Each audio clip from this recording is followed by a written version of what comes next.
ধর্মতলায় তৃণমূলের মঞ্চ খোলে সেনাবাহিনী। সেনাবাহিনীর ওপর গোসা মমতা ব্যানার্জির। কিন্তু ধর্মতলায় মঞ্চ কখন খোলে সেনাবাহিনী? 31শে আগস্ট পর্যন্ত ধর্ণা মঞ্চের অনুমতি, তারপর 1 সেপ্টেম্বর মঞ্চ খোলা হয়নি।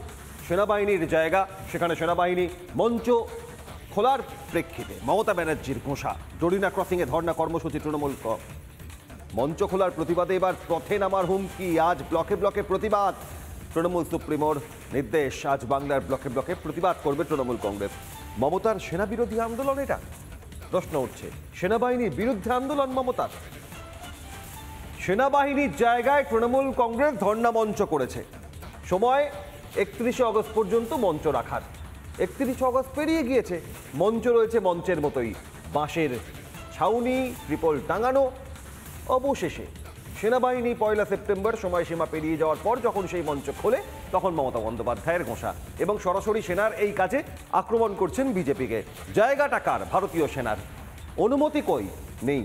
তারপর মঞ্চ খোলার পর মমতা ব্যানার্জির এই ঘোষা। আর সেনার বিরুদ্ধেই কি এবার ব্লকে ব্লকে মমতা বন্দ্যোপাধ্যায়ের প্রতিবাদের ডাক? উঠছে প্রশ্ন। আজকে যে ঘটনা ঘটেছে বিজেপি, তার বিরুদ্ধে আমি আগামীকাল বেলা 2টো থেকে 4টে সব ব্লকে ব্লকে, সব ওয়ার্ডে ওয়ার্ডে, সব জেলায় জেলায়, সমস্ত পঞ্চায়েতে পঞ্চায়েতে আমি প্রতিবাদ মিছিল ভাষা সন্ত্রাসের বিরুদ্ধে। আর আমাদের ভাষা সন্ত্রাসের বিরুদ্ধে যে স্টেজ ছিল, আমাদের যে ধর্ণা মঞ্চ ছিল, সেই মঞ্চকে ভেঙে দেওয়ার প্রতিবাদে এদের প্রোগ্রাম চলবে। আর রানী রাসমণি রোডেও কাল সকাল থেকে প্রোগ্রাম শুরু হবে, আজকে স্টেজটা বাঁধার পর। ব্লকে ব্লকে প্রতিবাদ। এই প্রতিবাদের প্রেক্ষাপট কি? সেনাবাহিনীর জায়গায় তৃণমূল কংগ্রেসের ধর্ণা মঞ্চ, সময়সীমা পেরিয়ে গিয়েছে, অনুমতি নেই আর রাখার। তারপর সেনাবাহিনী সেই ধর্ণা মঞ্চ খোলে। তার প্রতিবাদে ব্লকে ব্লকে বিজেপির বিরুদ্ধে প্রতিবাদ করবেন মমতা বন্দ্যোপাধ্যায়। কি বলছেন রাজ্যের বিরোধী দলনেতা শুভেন্দু অধিকারী এ প্রসঙ্গে? দেখুন। উনি একটা মিথ্যাবাদী এবং তিনি যে জায়গায় হাত দিয়েছেন এর ফল ওনাকে ভুগতে হবে। আপনি যে বলছেন 200 জন সেনা অফিসার এবং জওয়ান আমাকে দেখে পালাচ্ছে, তো আপনি যে প্রথম অফেন্সিভ ল্যাঙ্গুয়েজটা দিয়েছেন, আমি ইতিমধ্যে এক চ্যানেলে দিয়েছি এবং আমি ন্যাশনাল চ্যানেলকেও দিয়েছি। আমি রাজনাথ সিং, সিডিএস সহ সর্বস্তরে আমি জানিয়েছি যে এই কথাটা একজন রাষ্ট্রবিরোধী মানসিকতার লোক ছাড়া অন্য কেউ বলতে পারে না। Same Mamata Banerjee, same Mamata Banerjee. Indian army জিন্দাবাদ। সেনাবাহিনীর বিরুদ্ধে মমতা বন্দ্যোপাধ্যায়ের এই মন্তব্য নয়, বলছে বিজেপি।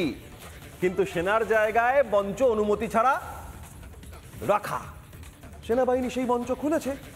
1 সেপ্টেম্বরের ঘটনায় আজ 2রা সেপ্টেম্বর ব্লকে ব্লকে কর্মসূচি তৃণমূল কংগ্রেসের। এই কর্মসূচির ভিত্তি কি, প্রেক্ষাপট কি, স্পষ্ট করবে শাসক দল। সুকান্ত মজুমদার কেন্দ্রীয় মন্ত্রী, তিনি আরও একটা বিষয়ে প্রতিক্রিয়া দিয়েছেন। কারণ মমতা বন্দ্যোপাধ্যায় গতকাল যে মন্তব্য করেছেন, গোটা দেশ দেখেছে, শুনেছে, ভাবছে, হাসছে অনেক ক্ষেত্রে। তাকে দেখে নাকি 200 সেনা পালিয়ে গিয়েছে। কি বলেছেন এ প্রসঙ্গে বিজেপি সাংসদ কেন্দ্রীয় মন্ত্রী সুকান্ত মজুমদার? দেখুন, মমতা বন্দ্যোপাধ্যায়ের কথায় কোনো লজিক খুঁজতে যাবেন না, তাহলে হজবরলতেও আপনাকে লজিক খুঁজতে হবে। মমতা বন্দ্যোপাধ্যায় লজিকহীন মুখ্যমন্ত্রী, লজিকহীন পলিটিশিয়ান। ওনার লজিক মানেন না, বিজ্ঞান মানেন না, কিচ্ছু মানেন না, নিয়মকানুন মানেন না, ভারতবর্ষের সংবিধান মানেন না। উনি ভেবে নিয়েছেন গোটা পশ্চিমবঙ্গটা ওনার জমিদারি, পৈতৃক সম্পত্তি। সেই পৈতৃক সম্পত্তির মতো ব্যবহার করতে চাইছেন। মমতা বন্দ্যোপাধ্যায়কে তো পাকিস্তানের হায়ার করে নিয়ে যাওয়া উচিত। মমতা বন্দ্যোপাধ্যায়কে দেখে যদি 200 ভারতীয় সেনা পালিয়ে যায়, মমতা বন্দ্যোপাধ্যায়ের এখানে মিস ইউজ হচ্ছে। ওনার পাকিস্তানে যাওয়া উচিত, আসিফ মুনিরের সাথে সাহায্য করা উচিত ওনাকে। ভারতীয় সেনা কাউকে ভয় পায় না, ওনার মতো লোককে তো ভয় পাওয়ার কোনো প্রশ্নই নেই। ভারতীয় সেনা সাংবিধানিক পদগুলোকে সম্মান করে, সেটা তৃণমূল কংগ্রেস মানেন না বা তৃণমূল কংগ্রেস করে না। গতকালের ঘটনা ঘটল কলকাতায়, দেখলো গোটা বাংলা, দেখলো দেশ। কি বলছেন এ প্রসঙ্গে বিজেপি রাজ্য সভাপতি শ্রমিক ভট্টাচার্য? দেখুন। সে মুখ্যমন্ত্রী সেনাবাহিনীর সঙ্গে কি যুদ্ধ করবেন আমার জানা নেই। সে তো ভারতবর্ষের মানুষ দেখবে, ভারতের সংবিধান দেখবে, ভারতের সেনারা দেখবে। এবার সেনার বিরুদ্ধে যুদ্ধ ঘোষণা করে। আমরা তো খালি বাংলা তো জানি না, আমরা তো বারবার বলছি আমাদের বাংলা নিয়ে সমস্যা আছে, আমাদের নেতাদের সমস্যা আছে। আমরা তো অধীর আগ্রহ অপেক্ষা করে আছি যে 2500 বছরের পুরনো বাংলা ভাষার যে ইতিহাস মোটা মোটা 4টে খণ্ডে বেরিয়েছে বা বেরোনোর কথা হচ্ছে। মুখ্যমন্ত্রী সাংবাদিক সম্মেলন করে বললেন যার মুখবন্ধ লেখা কাজটা হয়তো আলাপন বন্দ্যোপাধ্যায় করছিলেন। ওই বইটা আসবার পরেই আমরা এই নিয়ে কোনো মন্তব্য করতে পারবো। এই মুহূর্তে ফোনে রয়েছেন আমাদের সঙ্গে প্রাক্তন সাংসদ কংগ্রেস নেতা অধীর রঞ্জন চৌধুরী। অধীর, মমতা বন্দ্যোপাধ্যায় গতকাল সেনার জায়গায় মঞ্চ অনুমতি সময়সীমা পেরিয়ে গিয়েছে, সেনা খুলে দিচ্ছে, তার প্রেক্ষিতে আজ ব্লকে ব্লকে প্রতিবাদ করছেন। কিভাবে দেখছেন গোটা ঘটনা?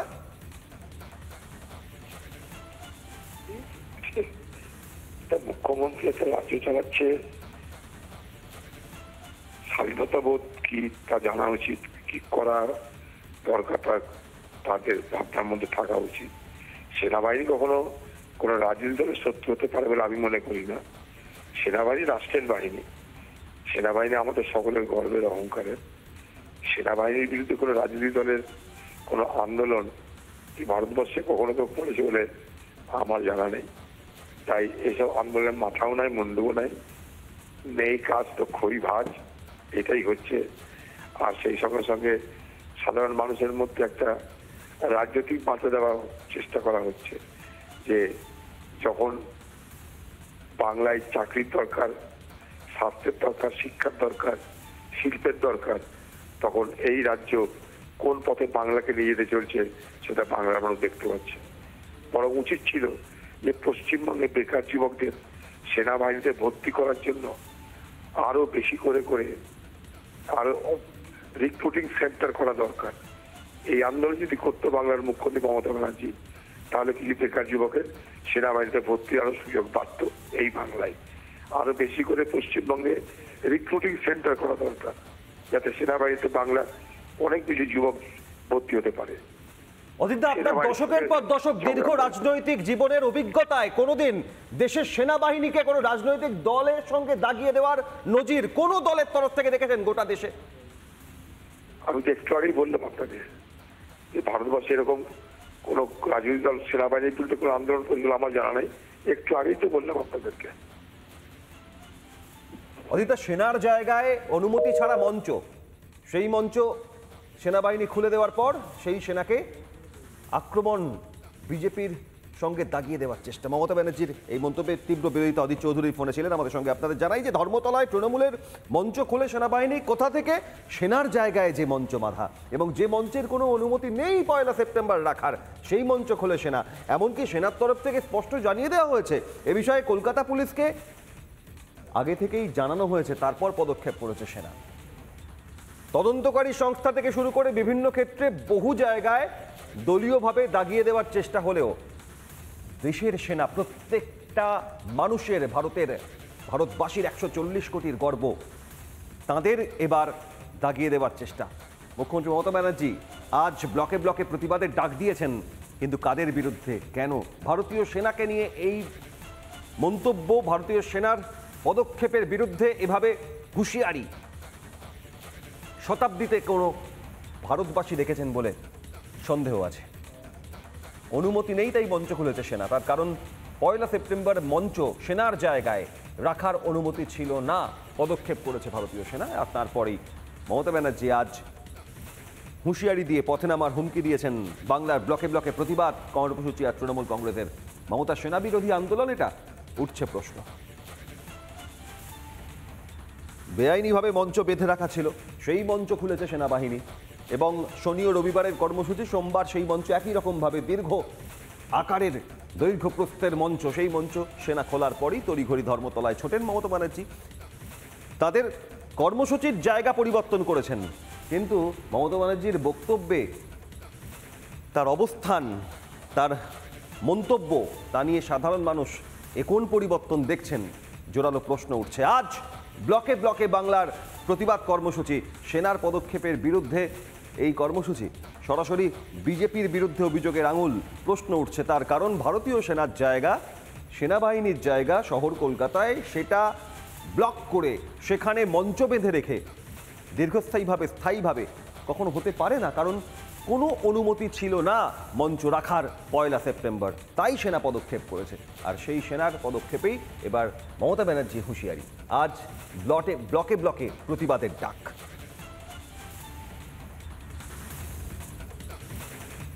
সেনার তরফ থেকে বিবৃতি দেওয়া হয়েছে, একাধিকবার অনুরোধ করা হয়েছে, অনুরোধ সত্ত্বেও খোলা হয়নি মঞ্চ।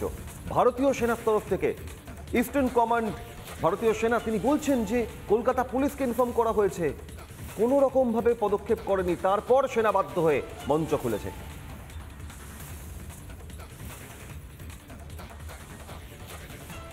এ বিষয়ে প্রাক্তন নৌসেনা কর্তা বিমল চন্দ্র তিনি কি বলেছেন দেখুন। সেনাবাহিনী কখনো কারোর হাতের পুতুল হতে পারে না। সেনা যখন কাজ করে জেনে রাখবে, তাদেরকে উপর মহলের থেকে যদি কোনো অর্ডার না আসে, ইন্ডিভিজুয়ালি কেউ কখনো কোনো কাজ করতে পারে না। সুতরাং তাদের কাছে অর্ডার এসে সেই অর্ডারটাকেই তারা কাজ করেছে। সুতরাং আমরা ডিফেন্সের যেহেতু রিটায়ার্ড, আমাদের সেখানে কোনো এখতিয়ার নেই কিছু সেই সম্বন্ধে বলা, কারণ আমরা এইটুকু জানি যে ইস্টার্ন কমান্ড আছে, ইস্টার্ন কমান্ডের অফিসার ইনচার্জ আছেন, ওনার উপর সম্পূর্ণ দায়িত্ব, উনি যেভাবে উপর থেকে অর্ডার পাবেন সেভাবে কাজ করবেন। এটা কোনো সিভিল সার্ভিস নয় যে নিজের ইচ্ছে মতো বা খুশি মতো কোনো কাজ করতে পারে। নানা ধরনের কন্টেন্ট দেখার জন্য লাইক করুন, শেয়ার করুন আমাদের ফেসবুক পেজ, সাবস্ক্রাইব করুন আমাদের ইউটিউব চ্যানেল। পাশাপাশি অন্যান্য ব্রেকিং নিউজের জন্য অবশ্যই চোখ রাখুন রিপাবলিক বাংলায়।